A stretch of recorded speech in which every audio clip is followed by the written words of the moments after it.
fuck it, bro. I look at her, bro. What the fact that she killed her mom? She premeditated. Oh my god.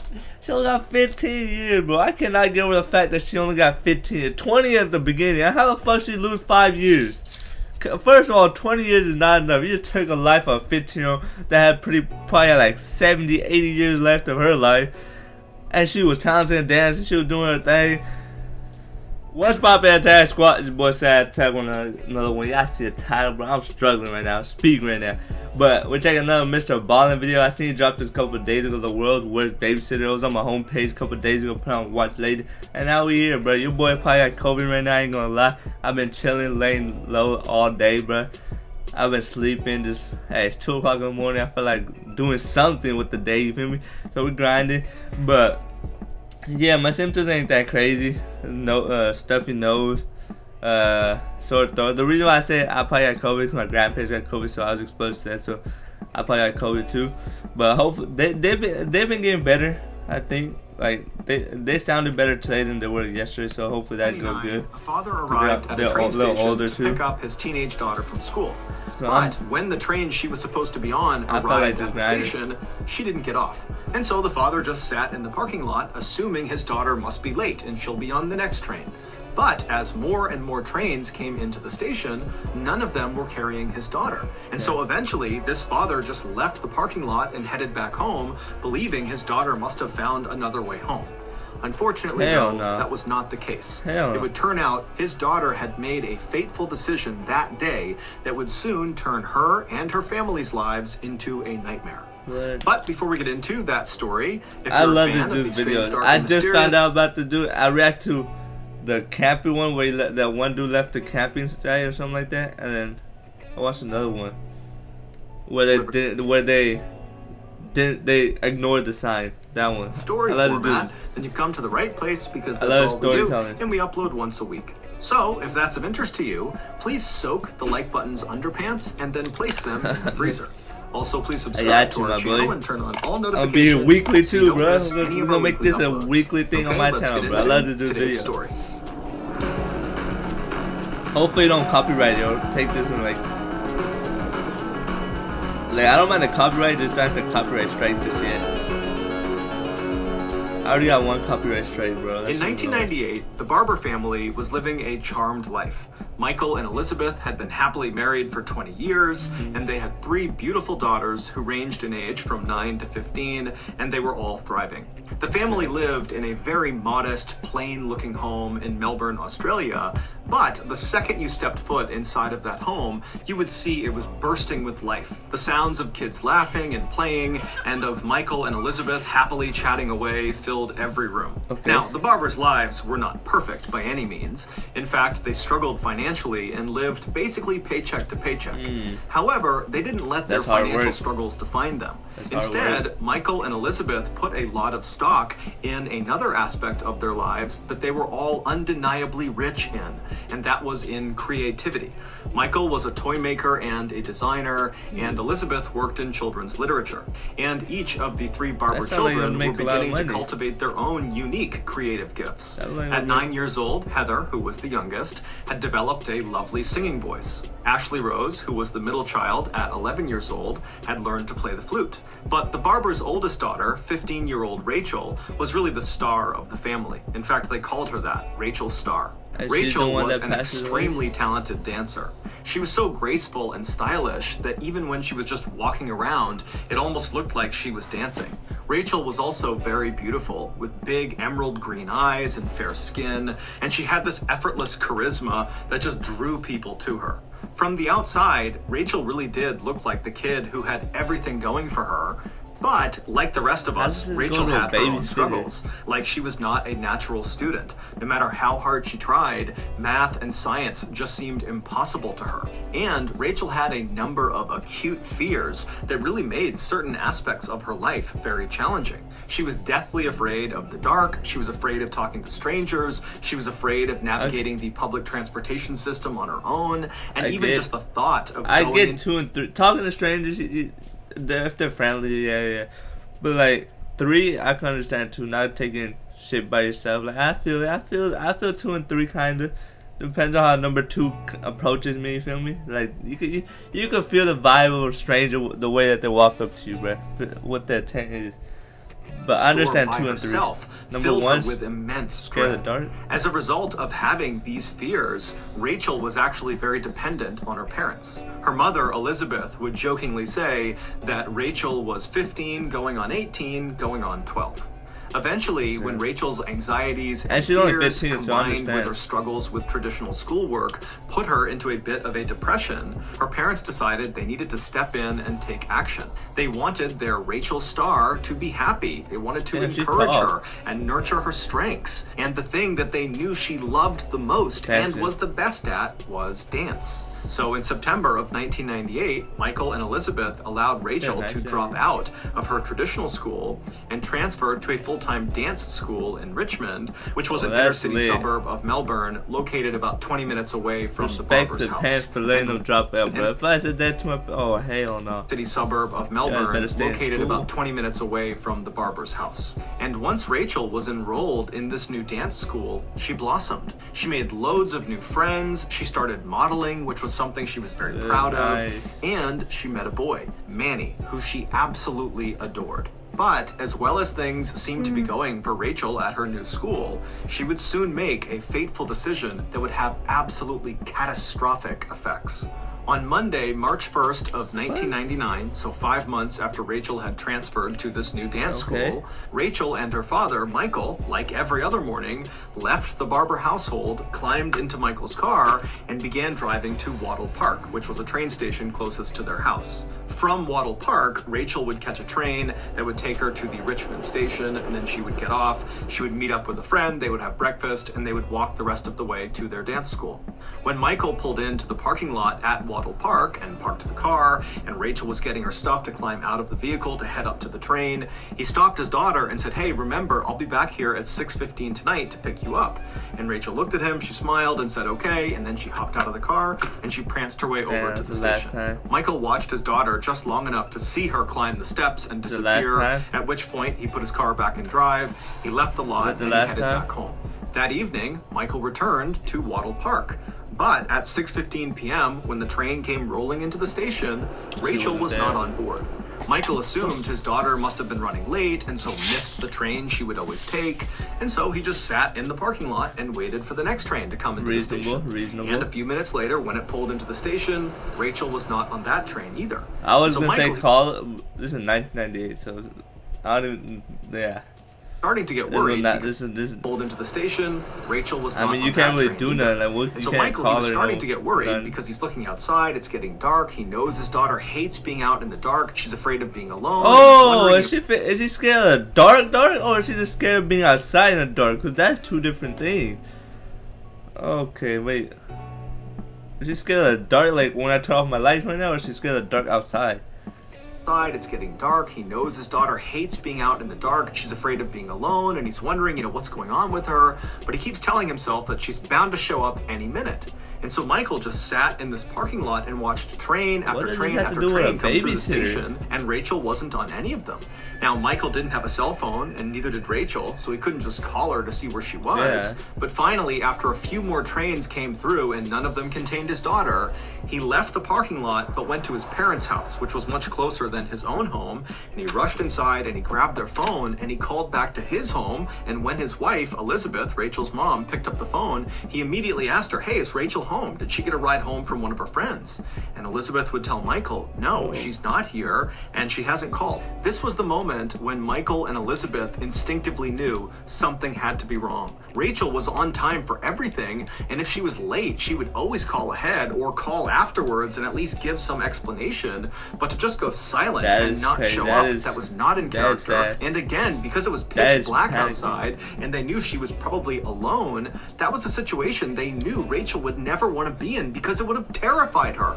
And so Michael tells Elizabeth he's going to come home as fast as he can. They hang up, and then while Elizabeth is waiting for her husband to return, she picked the phone right back up and she dialed Manny's number. That's Rachel's boyfriend. She figured maybe Rachel was with Manny, or at the very least, maybe she checked in with Manny, because most nights Rachel and Manny spoke on the phone. But when Manny picked up the phone, he would tell Elizabeth that he hasn't seen Rachel since earlier in the day, and she has not called him, which to him was odd. When Elizabeth asked Manny, what was my daughter doing when you were with her last? Manny would say, oh, we went out to a shopping mall near the school in Richmond, and we went to the shoe store, and Rachel actually walked up to a very particular set of shoes. They were these big platform blue chunky shoes. What the fuck? I just charged it, what? Ah, damn. What the hell? Those look crazy. She trying to be like 7 inches taller. A very particular set of shoes. They were that. these big platform blue chunky shoes, and she said that she was going to buy them the next day, and she was really excited. Oh, not a real photo. Of course, not the show, but like, what the hell is Elizabeth, that? as she's hearing this, she knew exactly the shoe day, and she was really excited about it. Blue chunky shoes, and she said that she was going to buy them the next day, and she was really excited about it. And Elizabeth, as she's hearing this, she knew exactly the shoes that Manny was describing, because just the day before, Rachel had taken her mom, Elizabeth, to the shoe store and pleaded with her to get those blue chunky platform shoes. But when Elizabeth had looked at the price tag, they were $100, and so they were too expensive. And so as Elizabeth is hearing Manny say that her daughter is talking about how she's going to buy these shoes the next day, Elizabeth is thinking, with what money? Rachel has no money. How could she possibly afford those shoes? And so she asked Manny, did Rachel say how she planned on affording those blue shoes? And Manny would say, actually, yeah. She told me that she had this secret job, but she wouldn't give me any more details about it. And she said that with the money from this secret job, she'd be able to buy these shoes. Manny would tell Elizabeth that Rachel really stressed that this secret job was nothing to worry about. It was nothing. No, that secret job is clearly something to worry about. That mom gonna feel bad for not buying those shoes. Oh my god, I could already feel the guilt from that mom. But as Elizabeth is listening to Manny tell her this, all her alarm bells are going off. She could not fathom any job that would require a 15-year-old girl to go out by herself at night doing something that was secret and give absolutely no information to her family. Every possibility just seemed bad. After hanging up the phone with Manny, Elizabeth began frantically calling all of Rachel's friends and acquaintances and different locations around town that she knew her daughter would frequent. But nobody had any information about where Rachel was. A little while later, Michael finally pulled into the driveway, and when he went inside, he talked to his wife briefly, but he could tell they had no new information. Their daughter was still not home. This was becoming a crisis. And so very quickly, Michael just left the house, got right back into his car, and he drove to the police station. But when he got to the police station, the police didn't really offer the response that he was hoping for. From the police's perspective, it sounded like a teenage girl has been missing for a few hours, and so in their mind, they're thinking, one, that's not an emergency yet, and two... Yeah, bro, come on, bro. I understand both perspectives, but hey, it could be just be kids not trying to like tell their parent what they're doing, whatever. But she probably just kind of ran off. Teenagers do that. They come back the next day. It's normal. And so despite Michael's pleas to the police that no, this is different, my daughter would never do that. She would never run away. This is totally out of character. Despite all those pleas, the police said, look, Michael, just go home, wait, your daughter will be home soon. And if for some reason in the next few days she does not come back home, you come back and you tell us. Few days. And so Michael, now feeling totally devastated and terrified for his daughter's safety. One day, one night, 15-year-old girl, bro.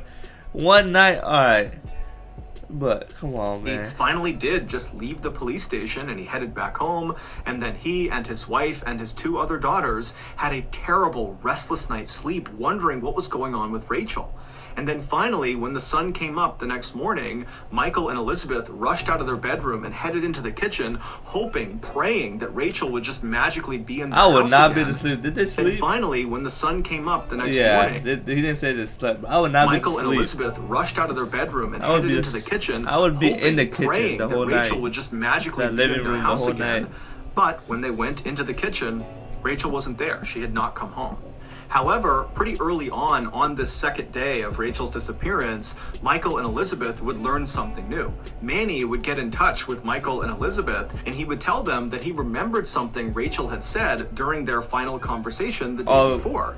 She had told Manny that he had nothing to worry about with regards to this secret job because it wasn't immoral, it was totally safe, and Manny said, Rachel said there was an old female friend who was going to be there at this job site. So you just remember that in some way participating that would keep her safe. And so Michael and Elizabeth have no idea what to make of this old female friend, but in a way it was kind of a relief because they know their daughter is basically terrified to be alone, and so at least knowing wherever she was with this old friend, that made them feel good.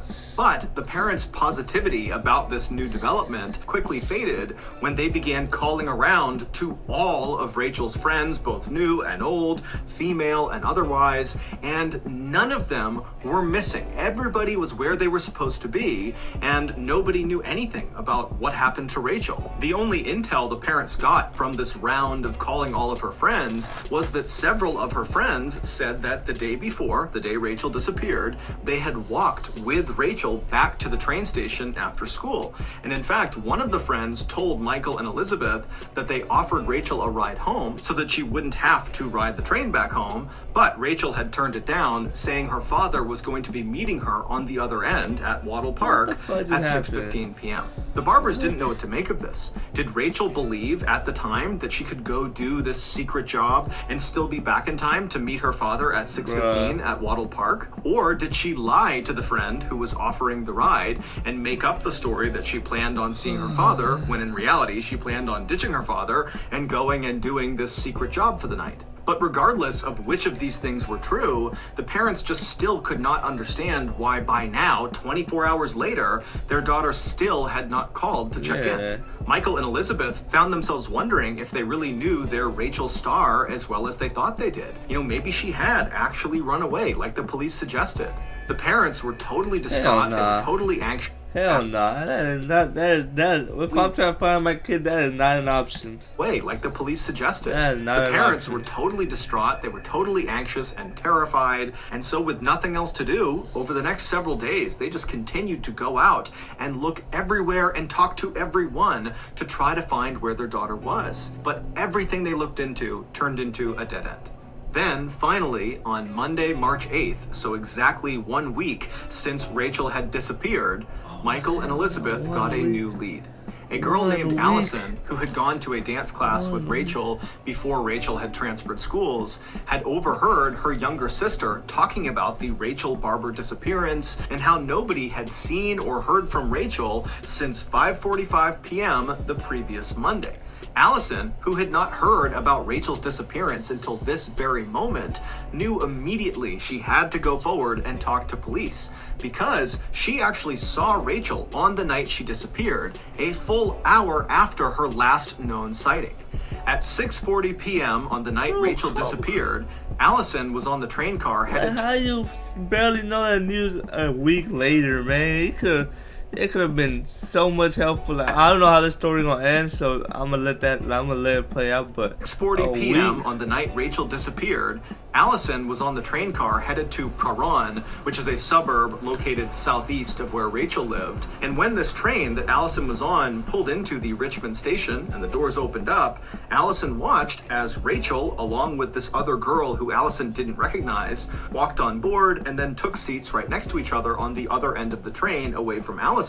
Now, from Allison's perspective, immediately it was clear they were friends. They were laughing and joking together and just kind of in their own world. So and this so Allison didn't want to be rude, so babysitter? she stopped staring at them and they continued riding the train until they got to the Praran station, at which point Allison got up to leave the train. But as she did, she saw Rachel and this mystery girl. They also had stood up and they were making their way out of the door. And as they were leaving, this could have been so helpful a week. Rachel It's actually still would helpful, look up but and like see Allison a week wait out later, who the fuck knows what that girl of the did? door. And as they were leaving, Rachel actually would look up and see Allison, and they would both smile and wave at each other, but that was it. And then Allison would watch as Rachel and her friend would leave ahead of her, and they would walk down the platform. And from Allison's perspective, it seemed obvious that Rachel and this girl were friends, and whatever they were going to go do, they were choosing to go do, and they were going to do together. When Michael and Elizabeth heard about this sighting of their daughter on at this time, there's no fucking cell phone and no social media, so you don't even know. I don't even, like, I'm just saying, a week ago, that news could have probably saved their life. When Michael and Elizabeth heard about this sighting of their daughter on the train and this mystery girl, on the one hand, it was kind of reassuring because it meant that Rachel was with this friend, potentially the old female friend that Rachel mentioned to Manny, and so whatever she was doing, at least she was not alone. But on the other hand, it begged the question of what role did this mystery person play in wherever Rachel was now? Had Rachel and this mystery girl gone to do this secret job together and then something happened to them? Or had this mystery girl been Rachel's accomplice and they had run off together like the police thought? Whatever the case was, the Barbers and the police at this point, who were looking much more seriously into the Barber case by now, they knew the next step was identifying this mystery girl. A couple of days later, on Thursday, March 11th, the police called in an artist to create a sketch of this mystery girl that Allison had seen on the train. Allison would describe this mystery girl as being older than Rachel, being heavier than Rachel, and very plain.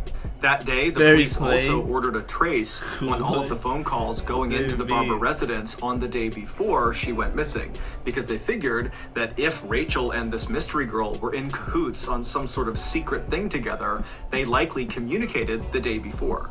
And when the phone call trace came back, there was one phone number in particular that stood out to police.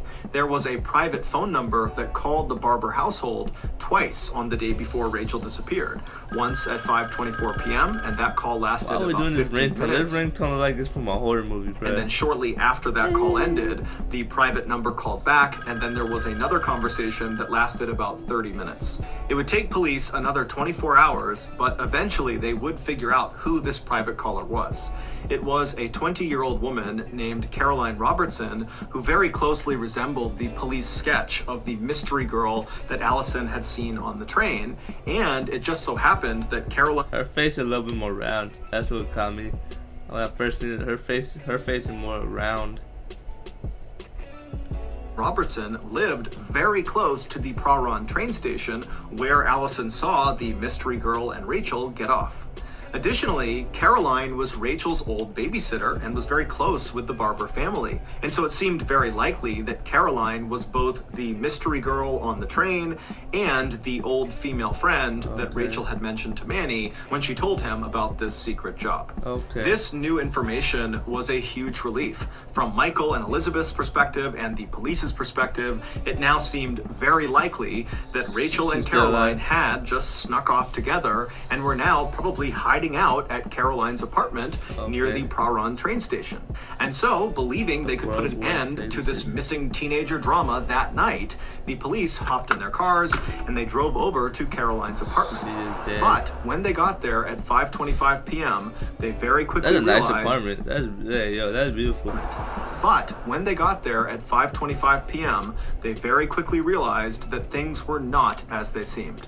Police walked up to Caroline's front door and they knocked and began yelling out for Caroline and Rachel to come outside, but nobody yelled back and nobody opened the door.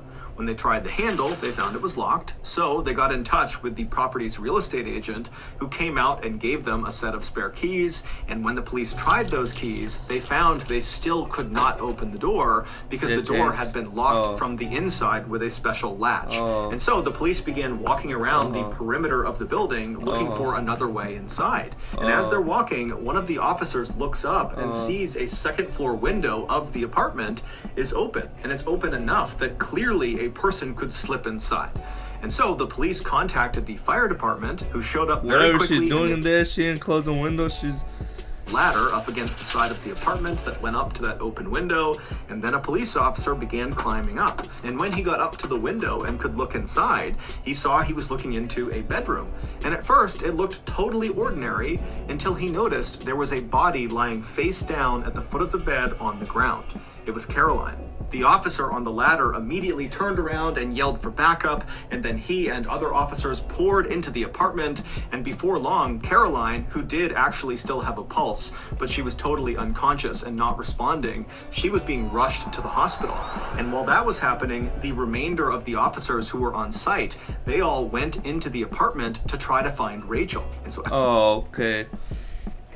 This story's getting too crazy. I thought, wait. They're searching this apartment. Where the fuck is this story messy. going? There was things everywhere. There were boxes everywhere. It almost looked like Carolyn had been packing her apartment to move, potentially, when something happened to her, causing her to fall unconscious inside of her bedroom. And so the police searched this apartment top to bottom, and they did not find Rachel. In fact, there was no trace of Rachel anywhere, except they did find a bag of clothes that looked like they were Rachel's size, not Caroline's size, but it wasn't clear if those were actually Rachel's clothes. And so the police just kind of walked around the apartment, gathering up anything that seemed suspicious, like they found rubber gloves and hair dye, they found some bank receipts and some notebooks with some strange writing in them, and they just hoped that some of this stuff might lead to Rachel. Back at the hospital, Caroline had regained consciousness, and even though she was very disoriented and seemed kind of out of it, the medical staff allowed the police to come in right away and start asking questions because they knew time was of the essence with Rachel. They had to find her. And so the officers came into Caroline's room, and they sat down, and the first question they asked her was, "Do you know where Rachel Barber is?" And Caroline just stood there kind of stunned for a second, and then just said, "Yes."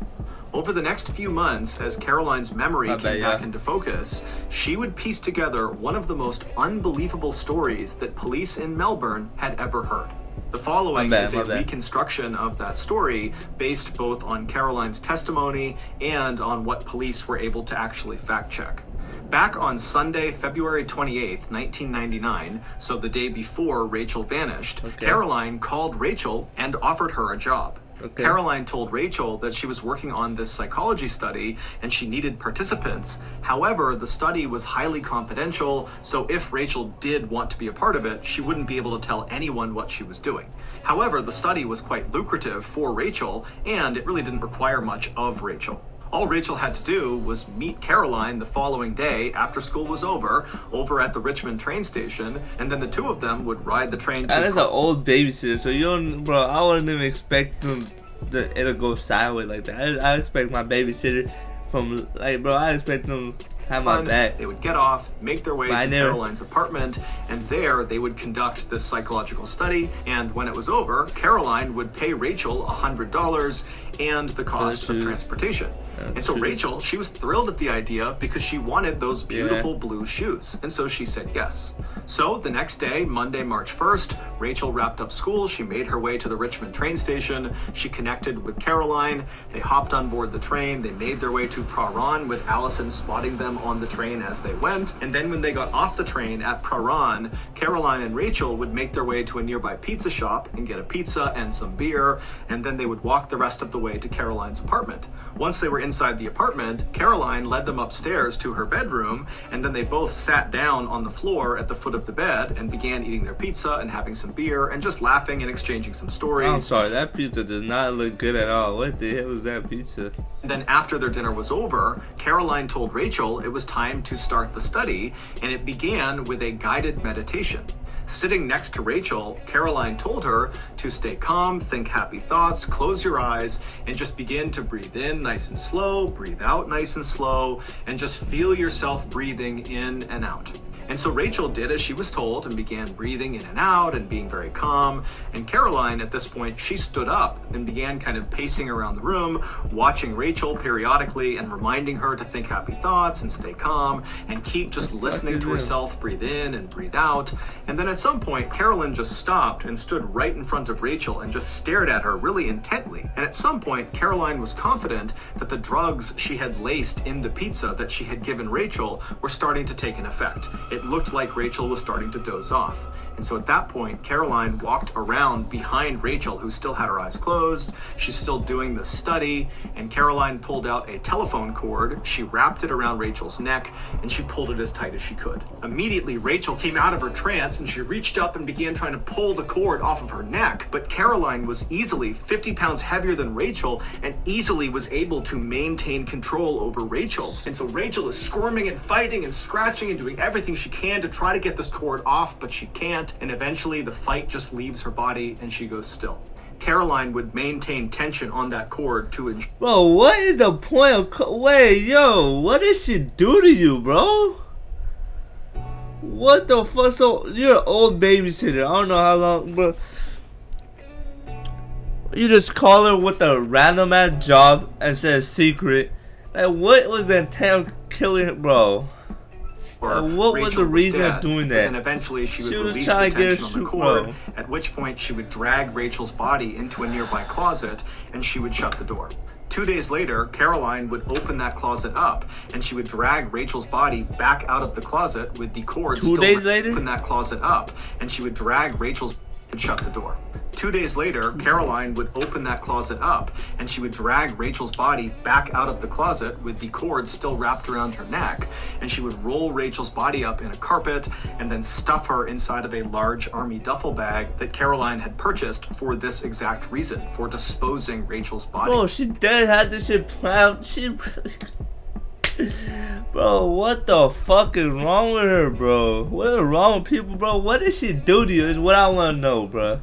And then she called a taxi who came to her apartment, and she lugged Rachel's body still inside of this bag and dumped it in the taxi. And then she and Rachel's body and the taxi driver drove about an hour north to rural Kilmore, where Caroline's father had a vacation home. And there she would bury Rachel's body in a shallow grave next to one of her childhood pets.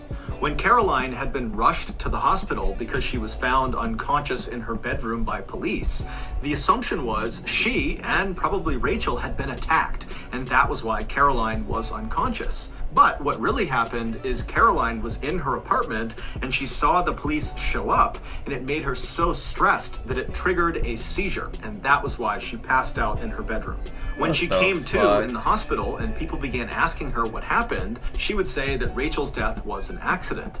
However, months later, after investigators had gone through all of the evidence they had collected from Caroline's apartment, they discovered Rachel's death was anything but accidental. According to the notebooks they found all over Caroline's apartment, which were basically Caroline's journals, Caroline hated herself. She totally loathed her physical image and who she was, and she was obsessed with the girl she used to babysit, Rachel Barber. So she was jealous, bro, of a kid that you was bro. She 15, bro. You jealous ass mother. Bro, come Rachel on, was this man. beautiful, perfect person that Caroline wished she could be. And so one day, Caroline decided she would just stop being Caroline and would literally become Rachel. And to do that, she would kill Rachel and assume her identity. The secret job, the psychology study that Caroline offered Rachel, was a very intentional trap. She knew Rachel wanted money for things like those blue shoes, and she knew Rachel would trust Caroline. Bro. Caroline was her babysitter, and so Rachel would have no problem going into Caroline's apartment alone at night to get the money. Caroline planned to murder Rachel and stage it so it looked like Rachel had run away, and then afterwards, Caroline planned to lose 45 pounds and then get a nose job so she would look more like Rachel. And then to complete her transformation, Caroline would legally change her name to Rachel Barber. In November... What the fuck is wrong with it? Oh my god, she is so... Oh my god, bro. What the fuck is wrong with her, bro? I feel... Bro, she really passed away because someone was like, someone wanted to be her, bro. Like, bro, you just killed someone's life because she was born, bro. Like, she had any idea, like, bro, that is so crazy. Caroline Robertson pleaded guilty to murdering Rachel Barber and was sentenced to 20 years in prison. In January. February of 2015, Caroline was released after only serving 15 of those 20 years. In the years after Rachel's What the fuck? She just killed her body and she only got 20 years? What the fuck, bro? Oh my, wait, what happened after, bro? The fact that she's even out living life after fucking 20 years is crazy, bro. She just killed someone because she wanted to be that person, bro. And y'all let that person back into, bro. Bro. This shit done pissed me off, bro. There's people in jail for longer for less, bro. After only serving 15 of those 20 years. In the years after Rachel's death, Rachel's mother, Elizabeth, would write a book about the experience called The Perfect Victim, How is she which would later be out? adapted into a major movie that starred some of Australia's biggest actors and How the actresses. fuck is On she Wednesday, out? March 24th, 1999, Rachel Barber's body was once again lowered into the ground, except this time she was surrounded by friends and family and people who loved her. Over 850 people attended Rachel's funeral. They brought letters and poems and toys, How the which were all fuck was buried she with released, Rachel, bro? as were the blue shoes that Rachel so wanted that she planned to buy with the $100 Caroline had promised her. So that's gonna do it. If you Bro, got how something was she released, bro? That's what I'm saying, bro. Premeditated. Oh, bro, what are we doing, bro? How is she still alive? How is she out, bro? What's her name again? Caroline or what? I gotta look her up, bro. Fuck it, bro. I'll look her up. Bro, what the fact that she killed her mom. She premeditated. Oh my god. She only got 15 years, bro. I cannot get over the fact that she only got 15. 20 at the beginning. How the fuck she lose 5 years? First of all, 20 years is not enough. You just took a life of a 15-year-old that had probably had like 70, 80 years left of her life. And she was talented in dancing. She was doing her thing. Bro, life, bro. Some of these... Bro, what are we doing? 20 years, bro. What? 15? What?